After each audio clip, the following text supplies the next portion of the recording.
Have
you guys ever been to Japan?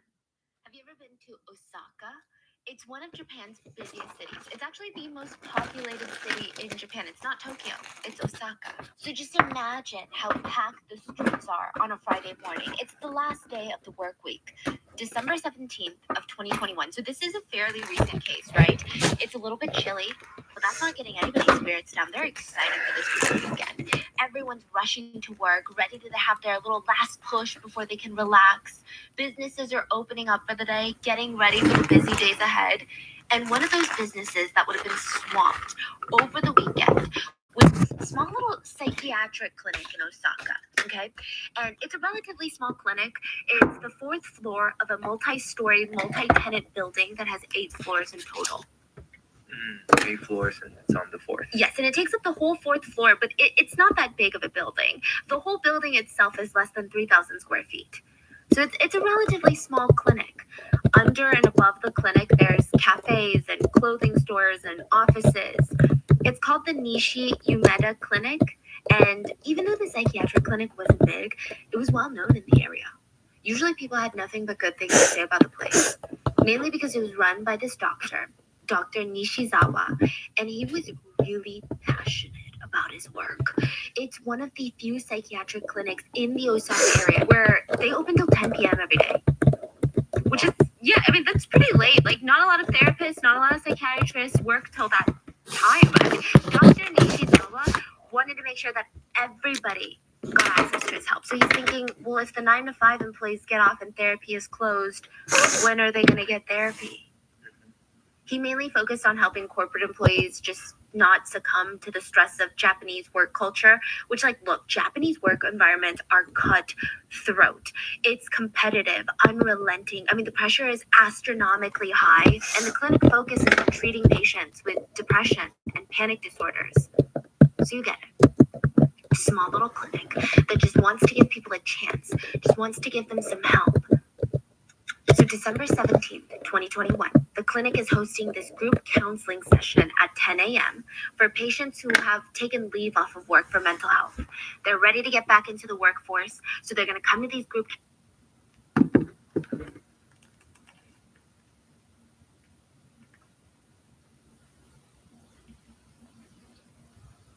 counseling sessions and talk about what it's going to be like getting back into that work culture and how they don't become overwhelmed again. It's open to the public. Typically, anywhere between 10 to 20 patients would show up for this little meeting, and the whole clinic was super busy getting ready for this event, getting the room ready. Patients are funneling in, they're filling out the forms, they're checking in with the receptionist. And right outside the building, there's owners walking their dogs before they head to work. There's people in suits rushing to catch the train. Like, it's Osaka, it's a busy city, it's a regular morning. Even across the street, there's this little Italian restaurant, and the restaurant manager's name is Ryan. He's going through all the receipts from his little.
He's like, okay, this is really weird. He runs outside from his little restaurant, and his employees are setting up because they're about to open.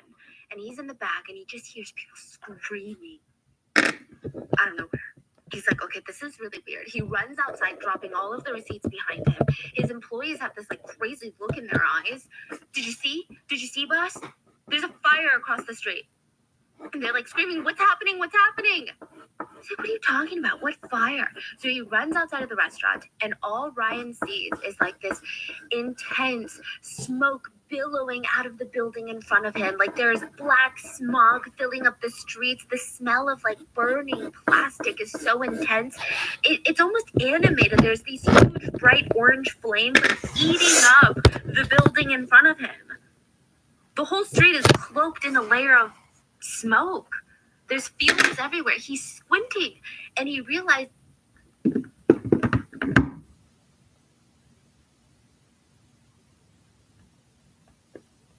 that the fire is coming from the 4th floor. He's like, am I seeing this right? Is that coming from the psychiatric clinic?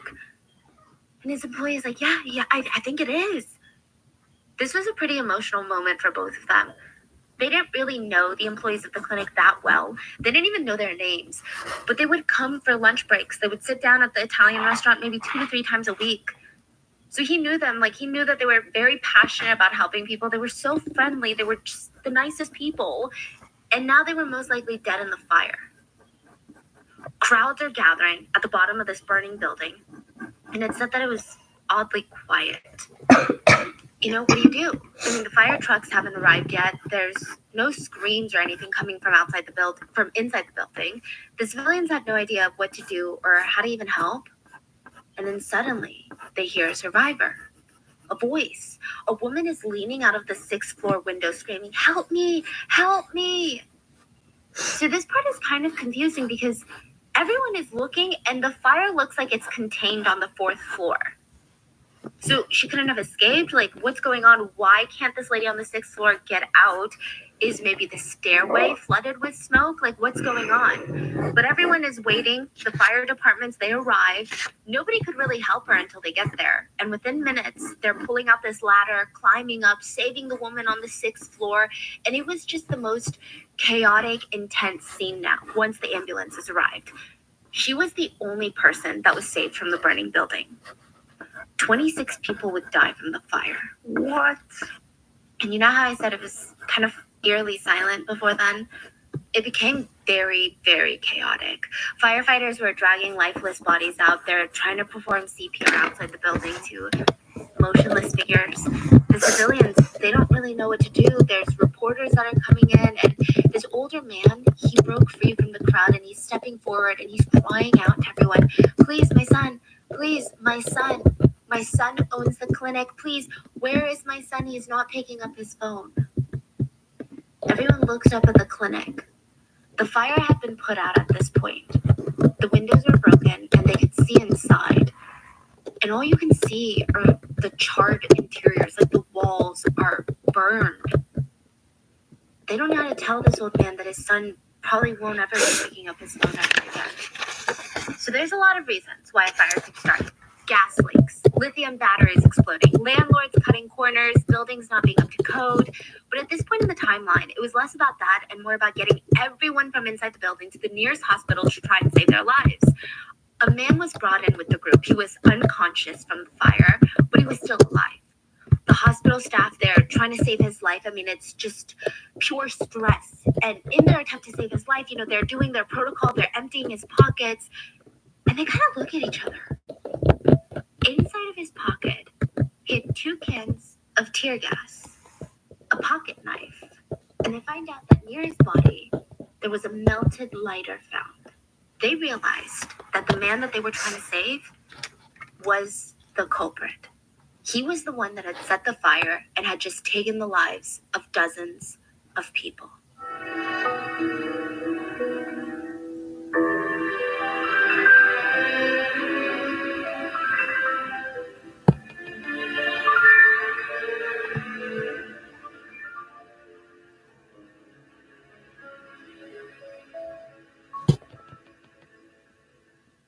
As always, full show notes are available at RottenMangoPodcast.com.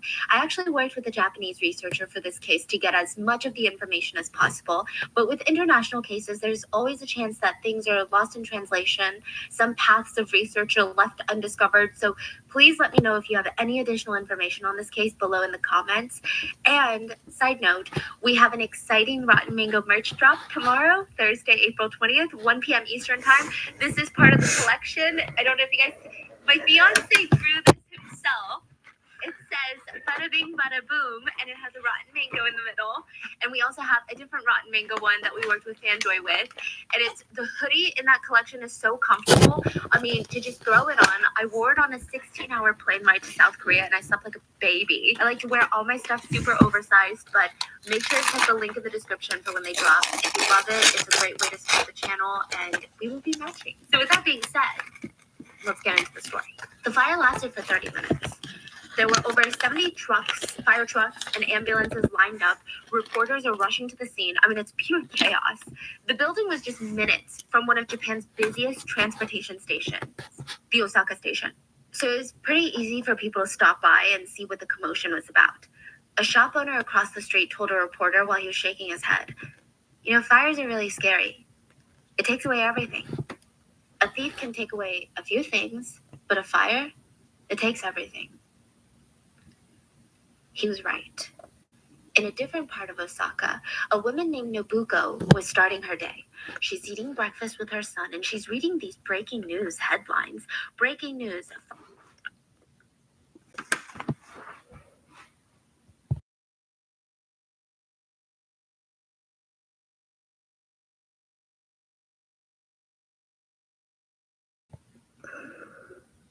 Fire in Osaka psychiatric clinic. And she just felt this like gut punch in her stomach. She tried to think, okay, no, there's so many psychiatric clinics here in the city. Like, there's no way.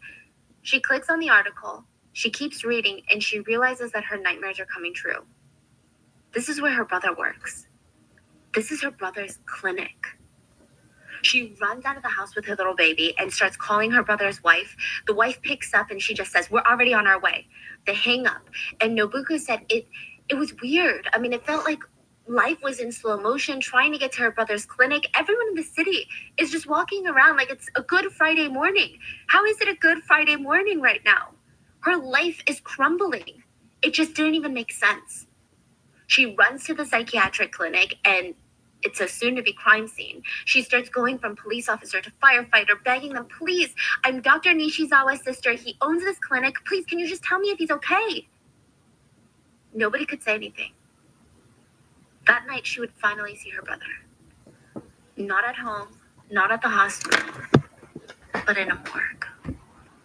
She said that his eyes were closed, and he looked like he was taking a nap. He looked so peaceful and perfect. She just kept expecting him to wake up. She held hands with her dad, the one that was looking for his body, or looking for his son at the scene. And the dad reached down, stroked his son's face one last time, and he whispered, "You did your best, son. You did your best." 26 people died from that fire that lasted 25 minutes. They were all staff and patients of the clinic. So it was clear that this man with the tear gas was targeting the psychiatric clinic. Why? Like, why of all businesses? There are so many businesses to be angry about out there. There's conglomerates. There's these evil entities that are ruining the planet, killing people for $1. A psychiatric clinic, like a tiny one? I mean, it doesn't make any sense. Why?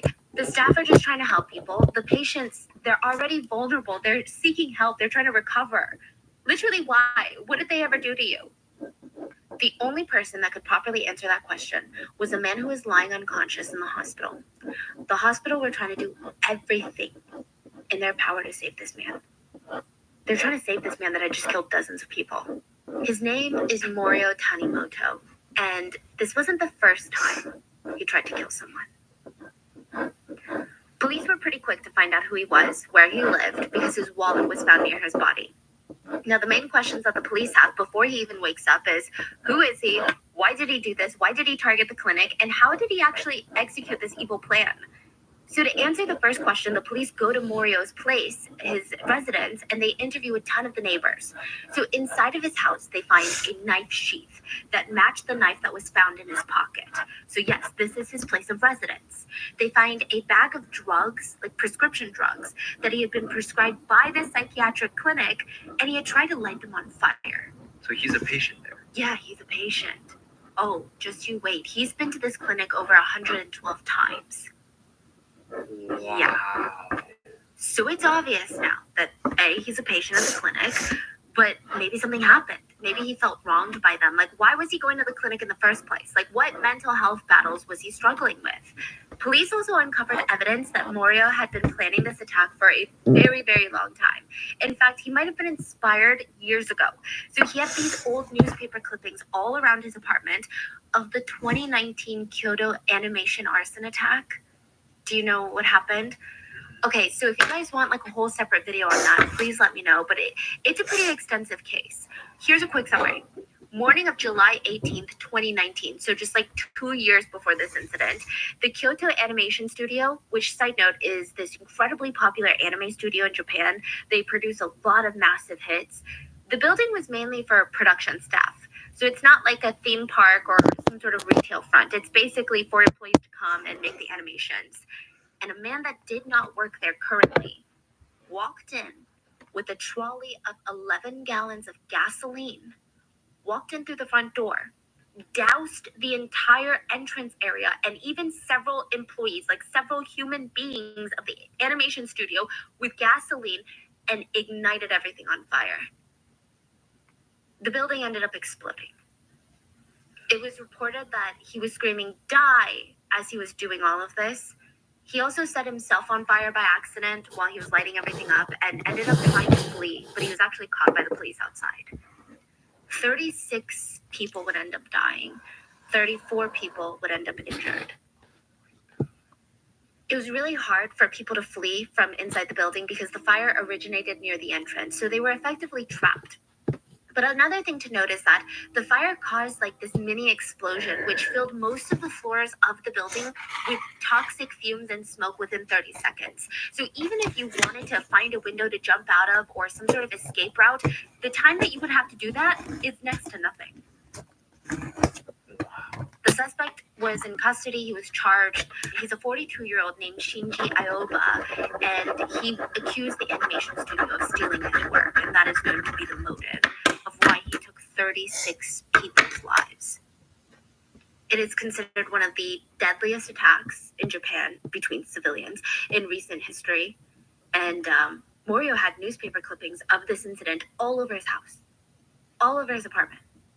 Side note, another piece of evidence was Morio had bought gasoline from a store before this event took place, which, here's the thing about Japan now. If you buy gasoline now, that's not pumped directly into your car. Like if you buy a canister of gasoline, you have to provide your ID and you have to write down the purpose of this purchase. And it's all because of the 2019 Kyoto attack.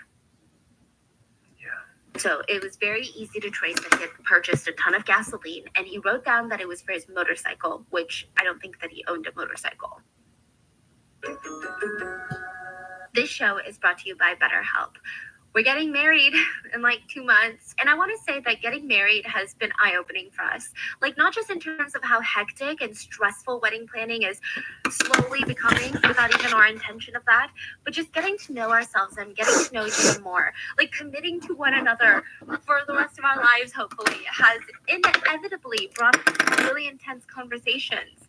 Like, what our values are in life, what we want, who we want to be one day, what we're working towards. And one of the biggest things that we really wanted was for both of us to keep growing, like as individuals, but also in our relationship. And we are firm believers that once you master thyself, you can do anything. And we're always growing and changing. And one of the best ways that we do that is therapy. Therapy has been such a big part of our relationship. I think therapy is all about like self-awareness, understanding. It's not even about trying to be a better person. I mean, it is, but I think the first part is just knowing why you do things that you do. And even just working on communication skills. Literally, I would say 100% of our fights are due to miscommunication. Like, we realize at the end of the day, we love each other, we care for each other, we have the same values, we have the same goals. We just have different ways of communicating.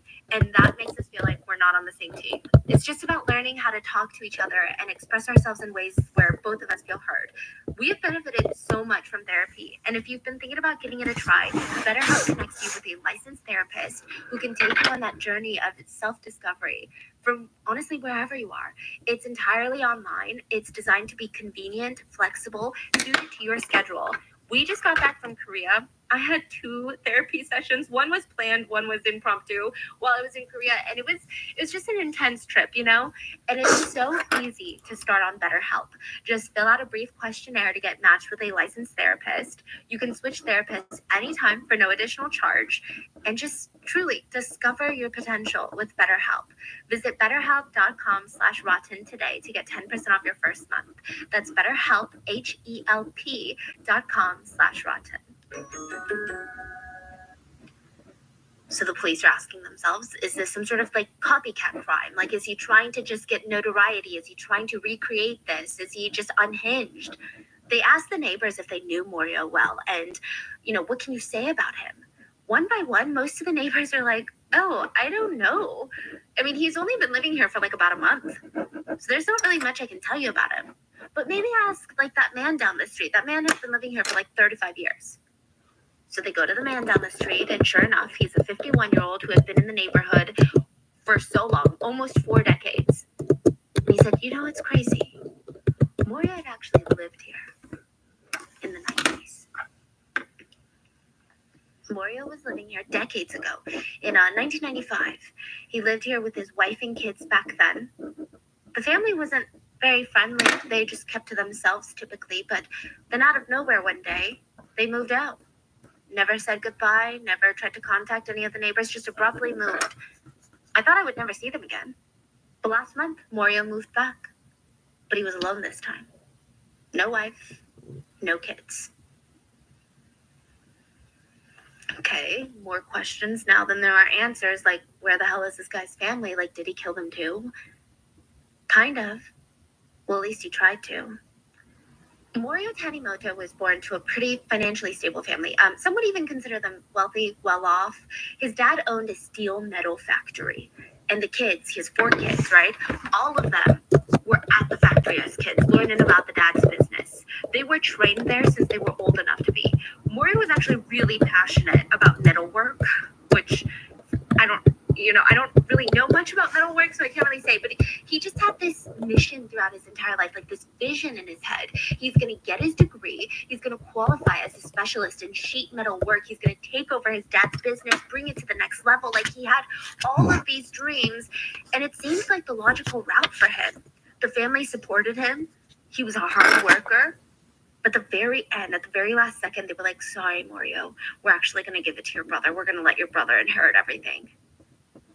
He was so enraged. He felt so betrayed. He felt slighted. He left the family home and actually never talked to his brother ever again. They were estranged for more than 30 years, for the rest of their lives.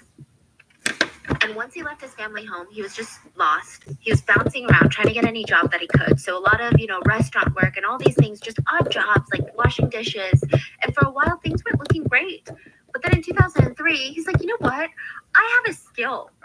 I have a skill. I should just get a job at a sheet metal factory. So that's what he does in Osaka. And it kind of went back to his roots. It utilized his skills, which was a great choice. From the moment that he started working at this factory, the owners fell in love with him. They were so impressed. Like, they had nothing but praise for this guy. He was leagues ahead of the other workers. He's constantly getting promoted, another raise. You could just tell which pieces were done by him. That's how good he was compared to everybody else. You could literally tell his work apart.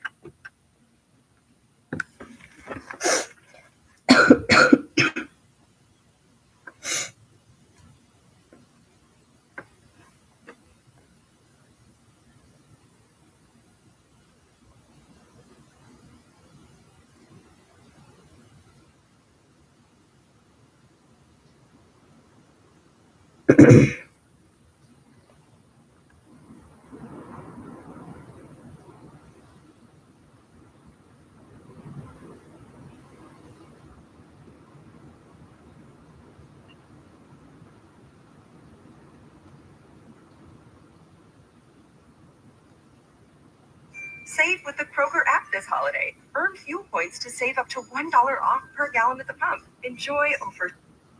Hello, I'm Jessica Harlenborough, and I belong to a family of great detectives. My father was James Harlenborough, whose father was Hardy Harlenborough Jackson Jr., whose mother was Janet Harlenborough. who was the first one in our family to hold the badge and wear the uniform.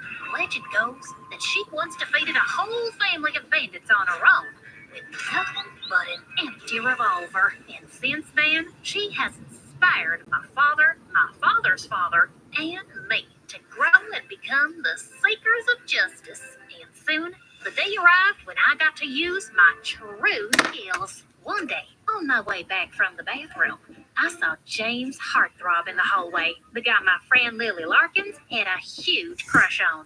He walked secretly to his locker with a suspicious brown package in his hands, which he placed inside after making sure no one was around him. After that, he walked away. But as a responsible citizen and the head of the Student Welfare Association, I followed him to a corner as he made a phone call. And I heard every word. I secured the package. Good job. We will execute our plan tomorrow at noon.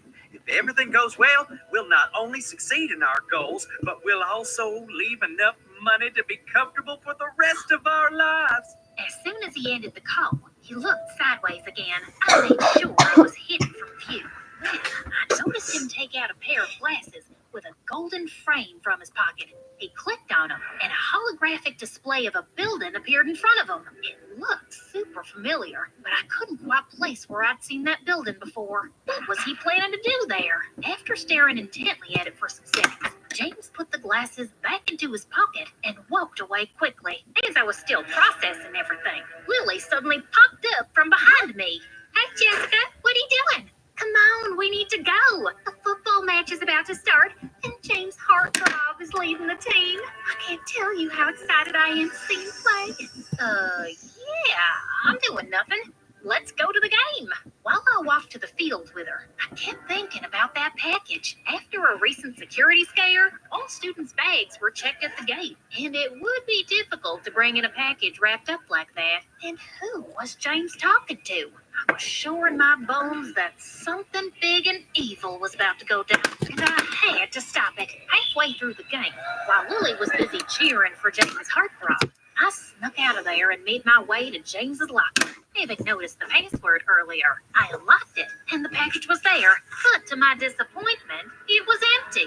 But the brown paper wrapping outside had information about where it had come from. Taking out the pen from my pocket, I noticed the address and the name of the sender. Just then, I heard some footsteps approaching, and I ran across the corridor and hid behind one of the classroom doors. It was James Heartthrob again. He took his phone out of his backpack and went back to the same corner as before. Hey, listen, we'll have to postpone our undertaking from tomorrow to the day after. I have a date with Lily Larkins. She is so into me. I can't miss this. Our plan is ironclad and will still work no matter which date we carry it out. I'm sorry for this, but she's really hot. Now I had another problem to deal with. My best friend from childhood was about to fall prey to a possible criminal. I couldn't let that happen. And apparently, now his evil plan had been postponed by a day. But to stop him and save my friend, I needed to find out more information, and I could use some help. Later that night, I asked Lily to come over to my place with a phone book so I could try looking for the address and name I'd noted earlier. Of course, I told her we were just making prank calls. She wouldn't believe me if I told her all my suspicions just yet. We sat at my study table with the telephone near me. Lily kept telling me the cell phone numbers, and I kept pranking them in a manly voice. Hello? Yes. Is this Jack Trades? I'm Heartthrob. James Heartthrob. Oh my God, why are you using his name? That's so funny. Most of the calls just led to dead ends, but when I made the final call... Hey, James, what happened to your voice, man? You getting sick or something? No, just some allergies. I'm still your man, a man with a plan. You know, that evil plan we were gonna pull off the day after tomorrow? Yeah, but what's so evil about it? Are you sure you're fine? Or have you lost your mind already because of that girl you were going on about? How hot is she? You stay away from her. No, just nothing. See you day after tomorrow, man. Peace out. I hung up the phone to find Lily staring at my face. What the heck are you going on about? Nothing that makes sense. That's why it's a prank, silly. I bet this guy's as confused as you are, and we'll be thinking about it all night. Okay.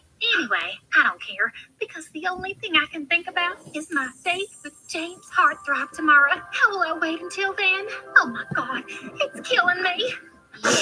you've only mentioned it about 10 times already. But are you sure about this? I mean, you barely know the guy. That's the point of the date. We get to know each other. Yeah, but is it worth the effort? James Heartthrob is very good looking, but guys like that are usually quite dumb. Do you think he'll be emotionally and mentally mature? It's too big a step. What are you going on about? How is a date a really big step? You know I've been in love with him since the first day he walked into our school with his backpack and cool jacket. What love? Don't you think you're going a bit fast there, young lady? You can't talk to me like this. You're not the mother. Don't you dare talk back to me. I don't have to sit here and listen to you. I'm going home. Fine, go away. And then she picked up her phone book and stormed out of there, slamming the door shut. Ugh, teenagers. I probably wasn't going to learn much about his evil plan by crashing their date, but I just didn't feel comfortable leaving him alone with Lily. So the next evening, I went to the restaurant where they were supposed to meet and entered through the back exit into the kitchen. I found a storage room with extra uniforms and quickly changed into a waitress's outfit. Then I discreetly walked out into the restaurant area, scanning the room like a hawk till I spotted my targets. I was skilled at disguises. I was sure they wouldn't recognize me. I was walking over to them when suddenly some customers at a table stopped me. Hey, miss, we've been waiting for someone to take our order for a while. Sure. I'll just send someone right away. Why can't you take it? You're not doing anything. I gritted my teeth, forced a smile, and whipped out my pad and pencil. Can you tell us today's special? Look, I have short-term memory loss.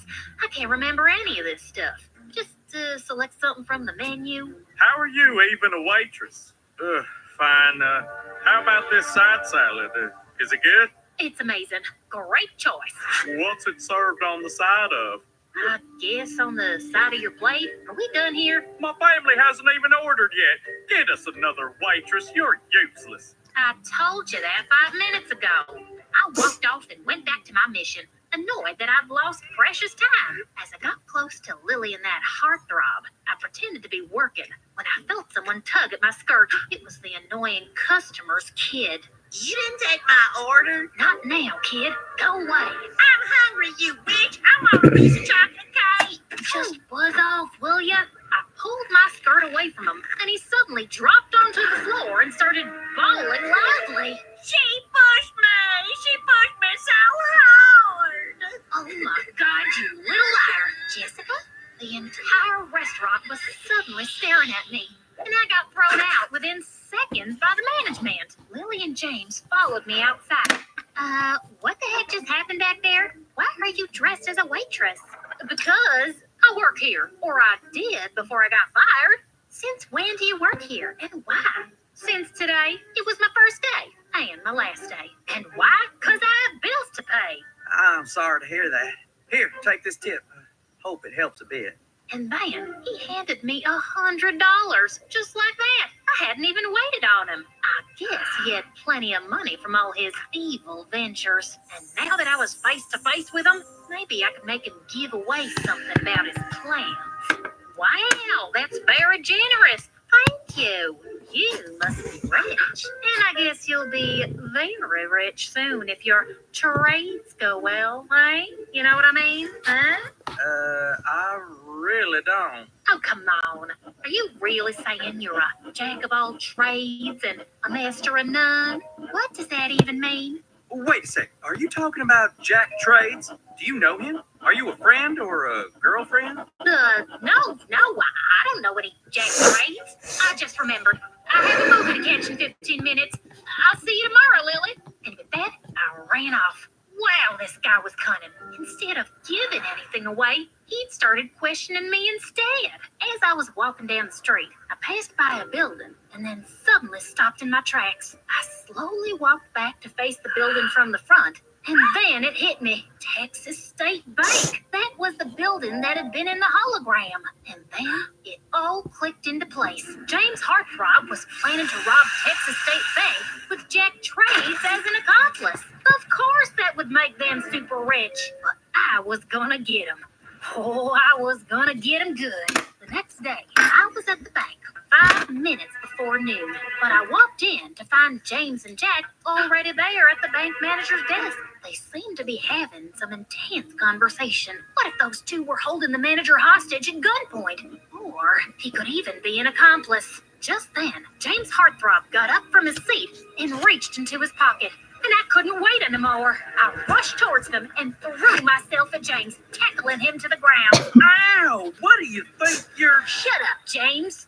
Just then, I spotted another accomplice carrying a gun, and I tackled him too. His gun went skidding across the floor as I sat on him and tied his hands behind his back while the receptionist called the police. I thought James and Jack would try to make a run for it, but they were just standing there, looking shocked. So, James Heartthrob and Jack Trades, I believe you can now tell us all your evil plan. What evil plan? Your plan to rob the bank? What else? You got the package from this Jack Trades, giving you the holographic projection of this bank, giving you all the escape points. You two were banking on getting very rich, weren't you? Banking. I made a clever pun. But anyway, were you holding the manager hostage, or is he in on it too? What? Jessica, you got it all wrong. That device is our creation, and we were going to ask this bank official to give us a loan to fund it. The device was for demonstration. What? That's it? Yep. That's when I realized that the guy under my foot was, in fact, a real robber, and James Heartthrob was not guilty. But to save me from further embarrassment, the cops came in and took that guy into custody and gave me a badge of honor. And the next day, my photo was in the newspaper as well, with the headline, "Schoolgirl Solves Her First Case." So, it all worked out for the best. Next day, I went to school and saw James Heartthrob close at his locker.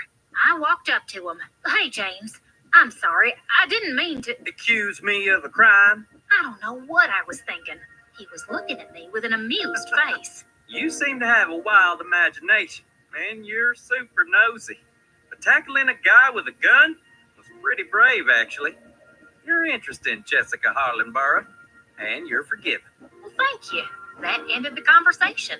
Did you see any sparks here between us? James swears he felt some at that point, but I really didn't. Also, it turned out that James and Lily didn't enjoy their first date and decided not to go ahead with the relationship. We all graduated high school, and some years later, I became a detective. No surprises there. Also, I reconnected with James Heartthrob. We dated for a while, and then we got married. As for Lily, she was our maid of honor. And yeah, some things went wrong at the wedding, and I accused her of sabotaging my big day out of jealousy. But turns out she had nothing to do with it. Yeah, that was awkward, but our friendship is still strong. Ironclad, unbreakable, unbreakable, unscratchable, if you will.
Oh my god.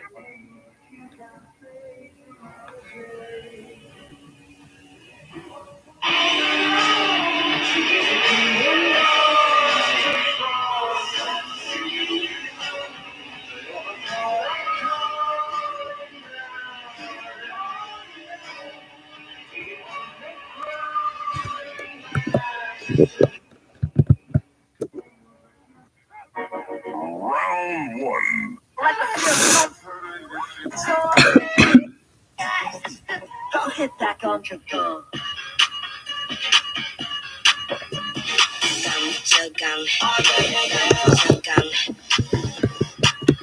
Don't hit that contra gun. Bye guys. Tyler, the creator. I don't give no fuck. I say wherever I want. I do whatever I want.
Brace yourself, take a seat. Don't you care about the casualties? Casualties, cause it's like when it's just you and me. You and me, baby. I feel so happy.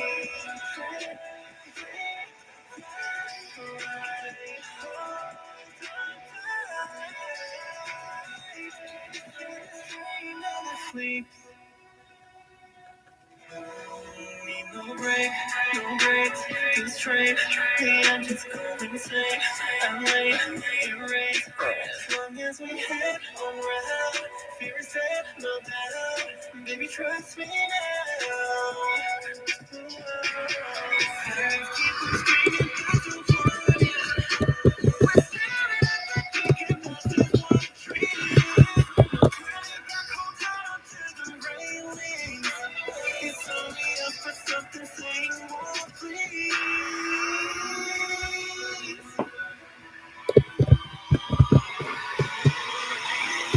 Yeah, this train never sleeps. Brace yourself, take a seat. Don't you care about the casualties? Casualties to the fact when it's just you and me. You and me.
Copy that. Initiating phase 3.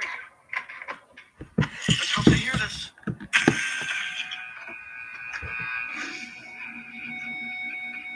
Chrissy, this is for you.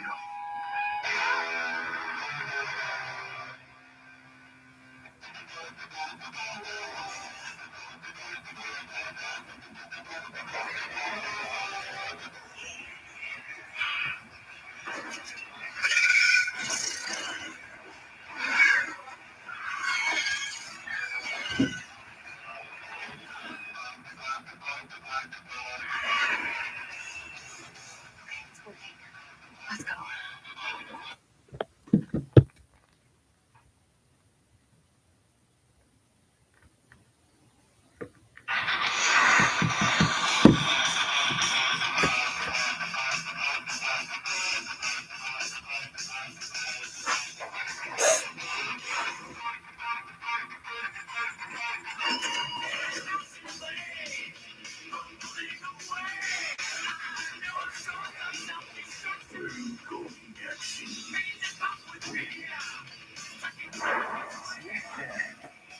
I see her.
Look at this stupid bullshit.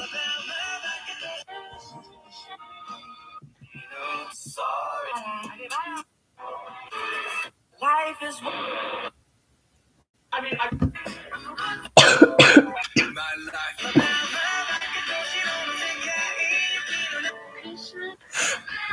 I'm sexy and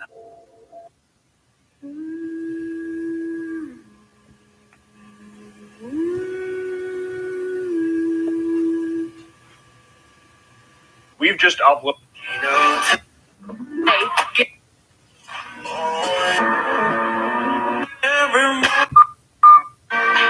Oh my God, bro.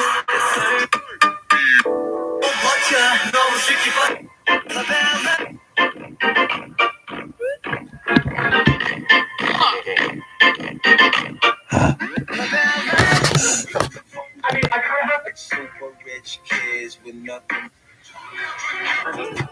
I want to eat her.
What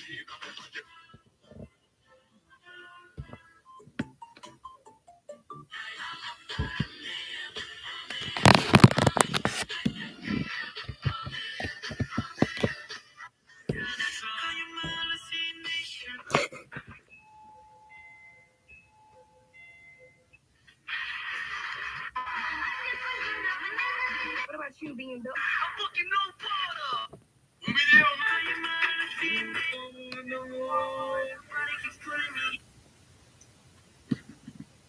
And you?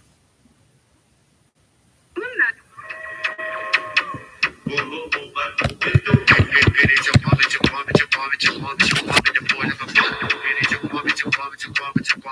I'm just gonna go lay down.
Hi. Hello. What are you doing? You chilling? You chilling?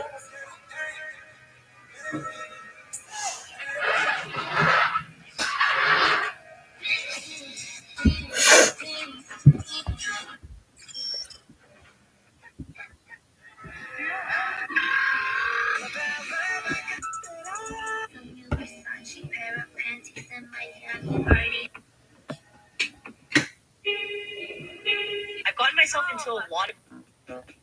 She's an icon. A win is a win.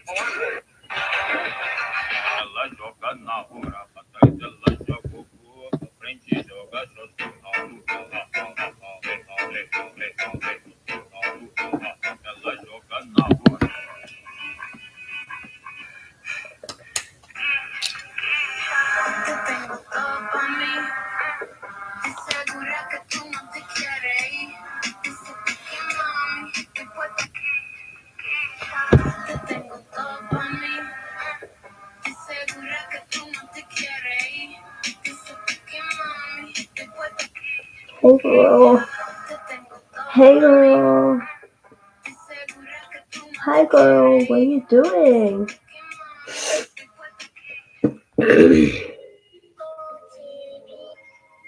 the last two. The feeling when you clean up your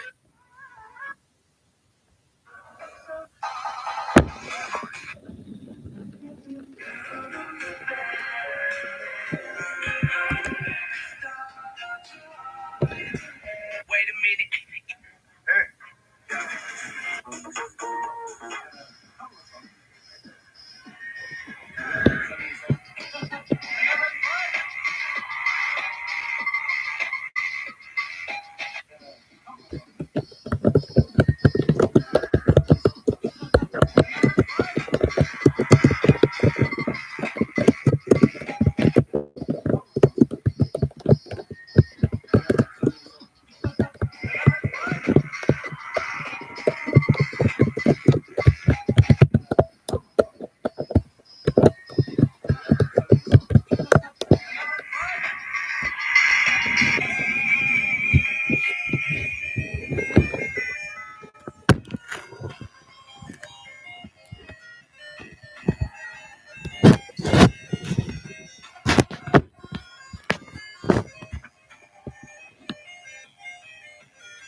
Oh. Oh. Oh. No.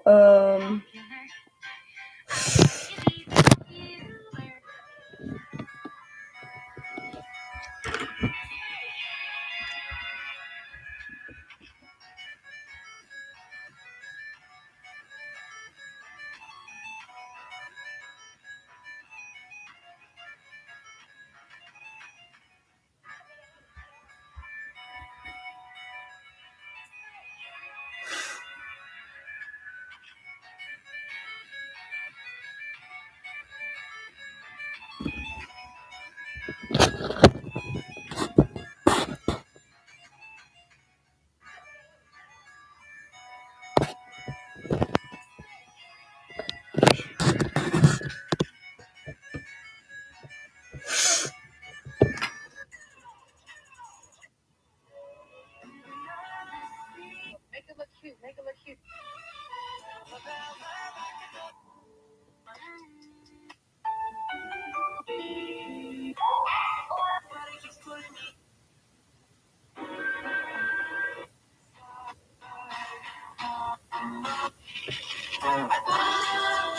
That's what I do, yeah.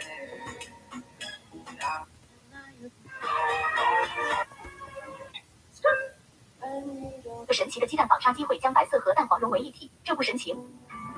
Maybe I'll see you at Christmas. Maybe I'll see you right New Year.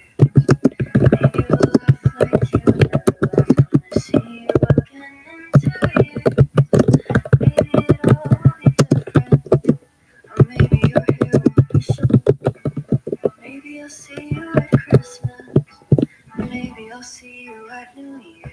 But it keeps pulling me in.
Bitch, I'm a mink is what you get.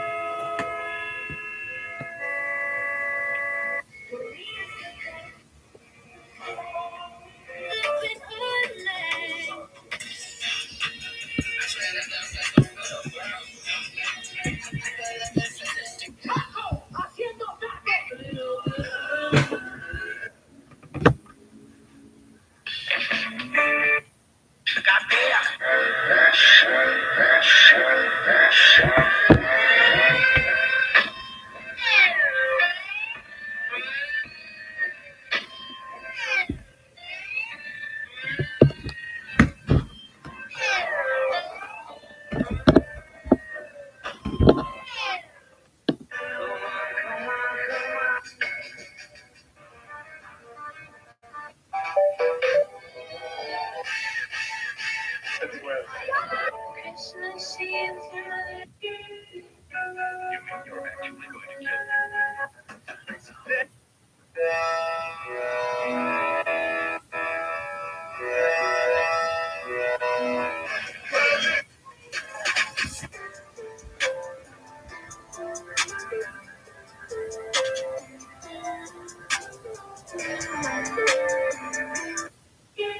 Abuelita.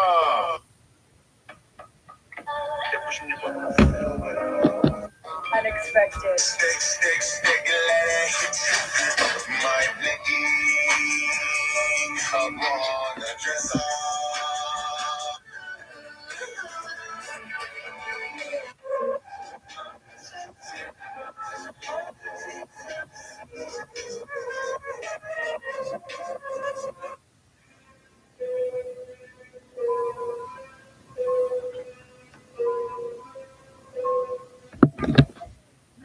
TikTok does get banned.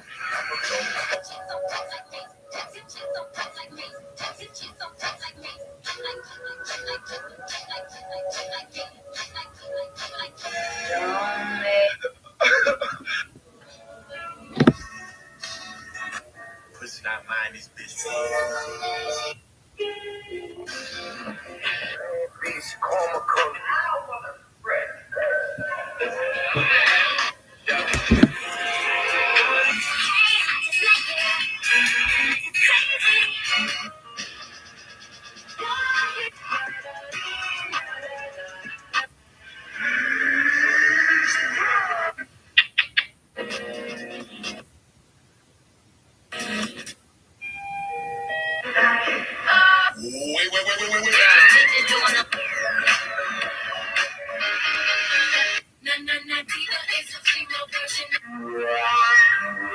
Hello.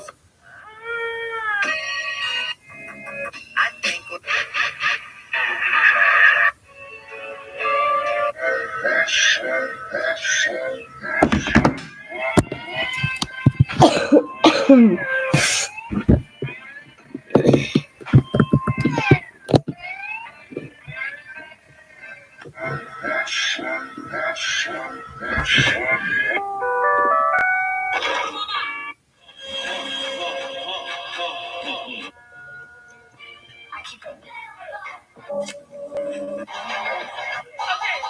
sexy and I know it.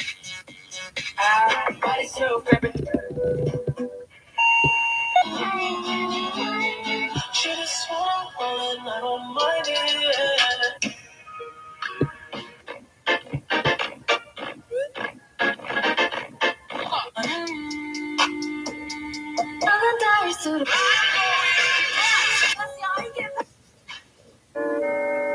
This Christmas, a family in Oakland, California, mourned the loss of a true hero, Stephen Weather.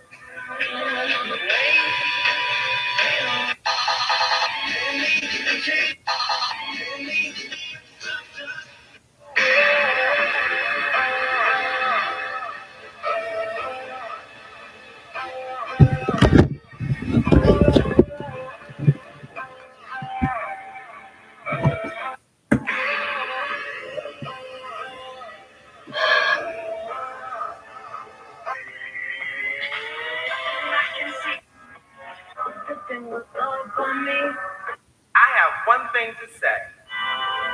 Hope for the band.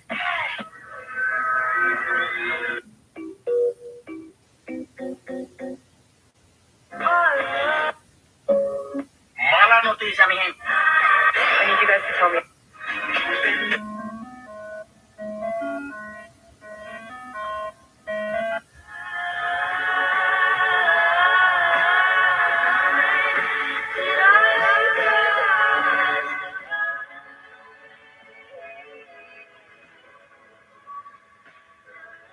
Thank you for coming.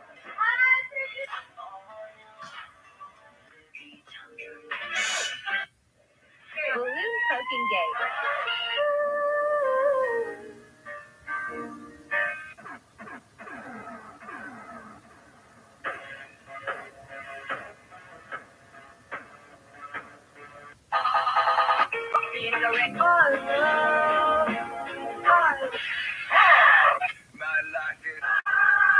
My existence is like literally a spoiler. Hi, I got my new haircut. Ta-da!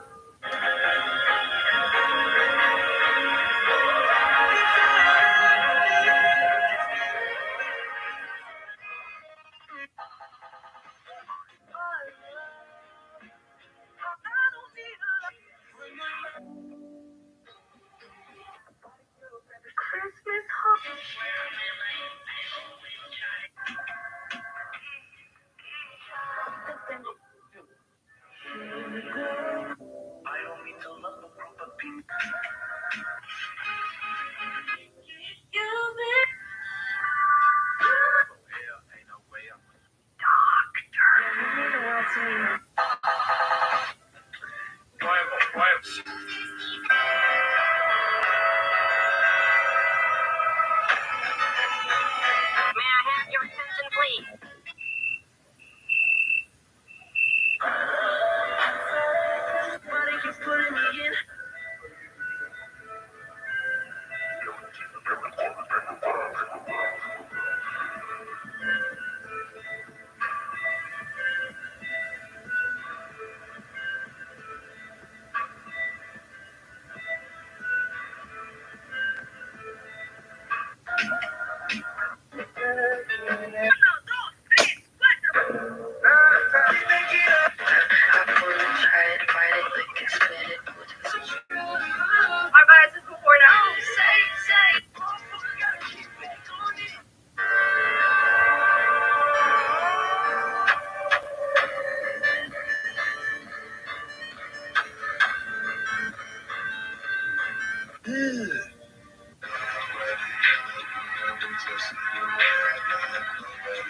I mean, I kind of have to.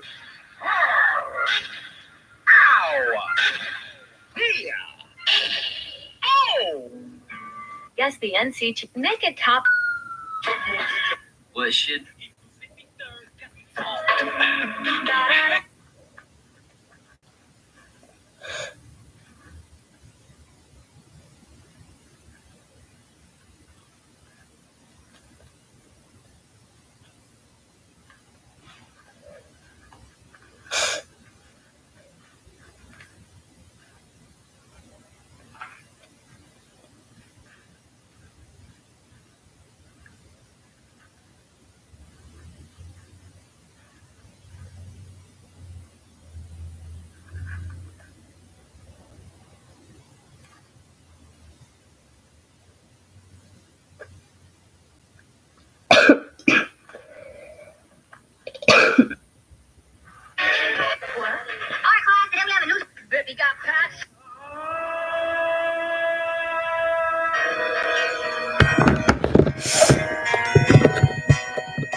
And now this Shimmy, shimmy, go, go, pop. Shimmy, shimmy, pop. Shimmy, shimmy, go, go, pop. Shimmy.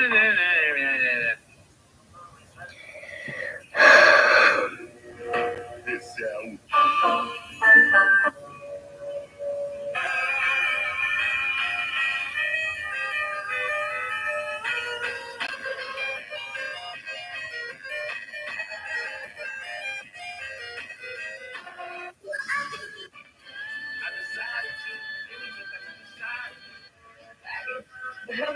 I hate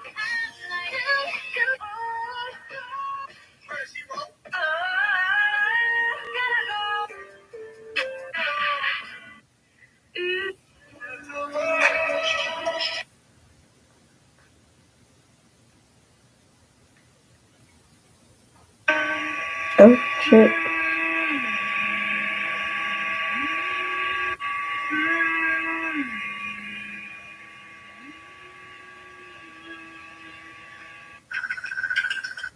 Three, two.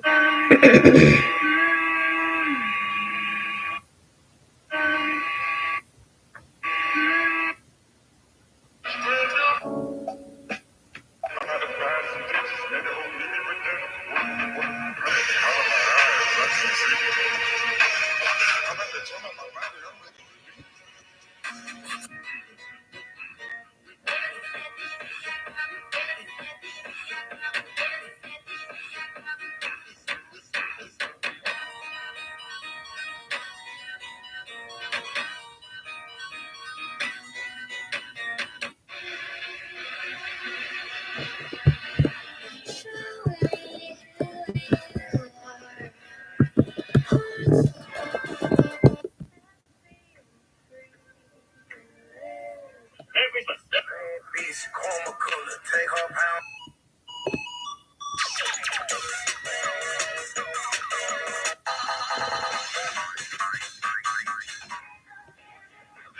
Oh my God, my Shayla. These are our top 3 favorite picks from.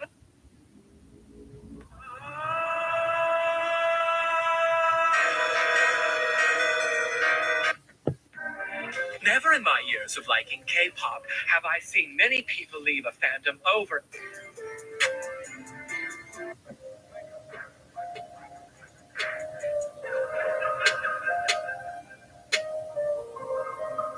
Hi,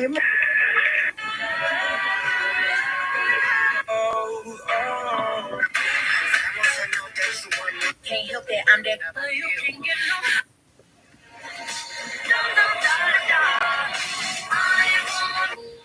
well, you may not like it, but you.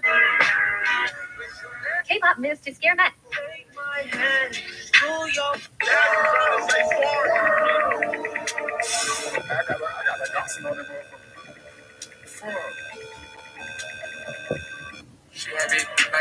Don't like his back.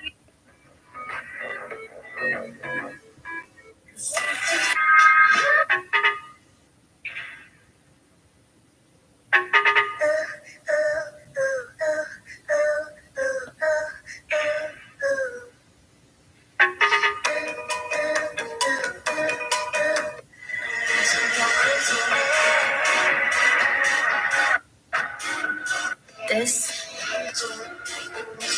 I generally don't You're so lonely down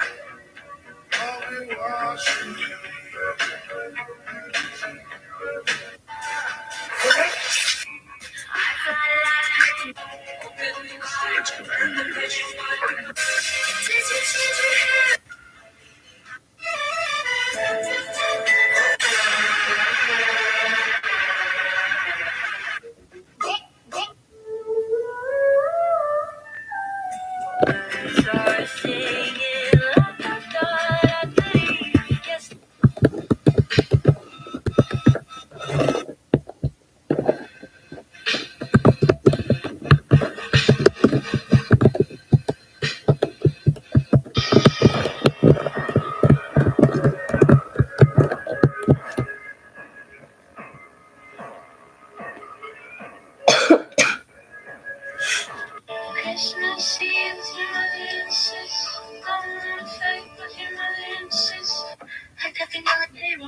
So tienes un pedacito de queso. No, thank you for the happiest. Try not to get scared. Scariest stories. I'm not gay, I thought to myself.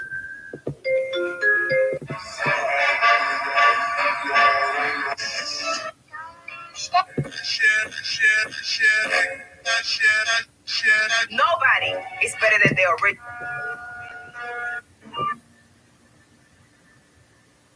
Making me insane. Then it all just stopped. I never thought we'd come to this.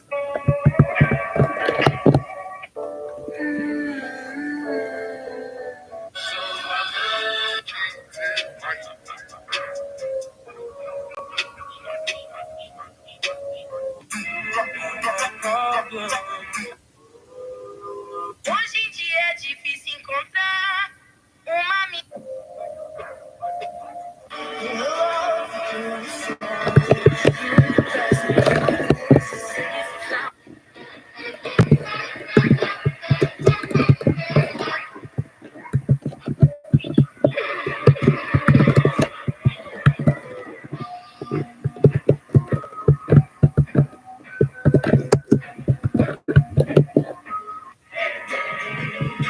Christmas Eve. Another day, another sleigh.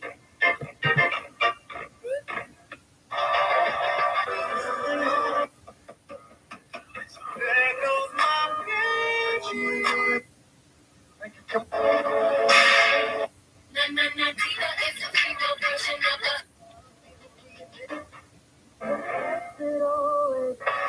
These bitches talking that shit, I pull up on.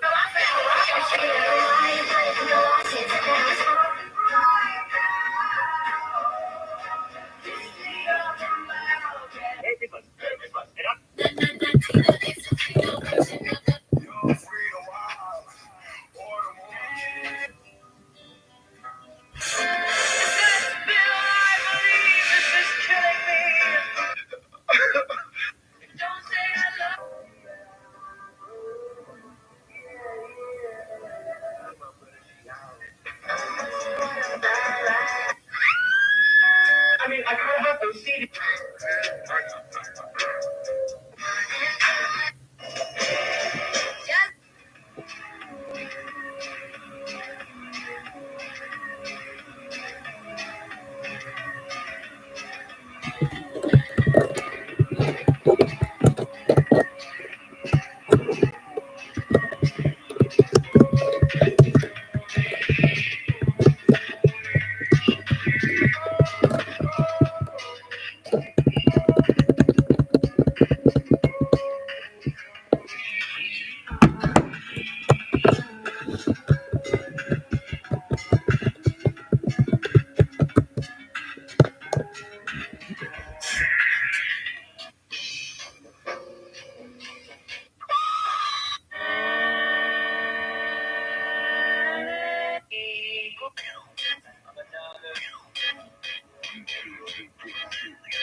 Oh, wait. Gotta go way back home. These bitches talking that shit, I pull up on.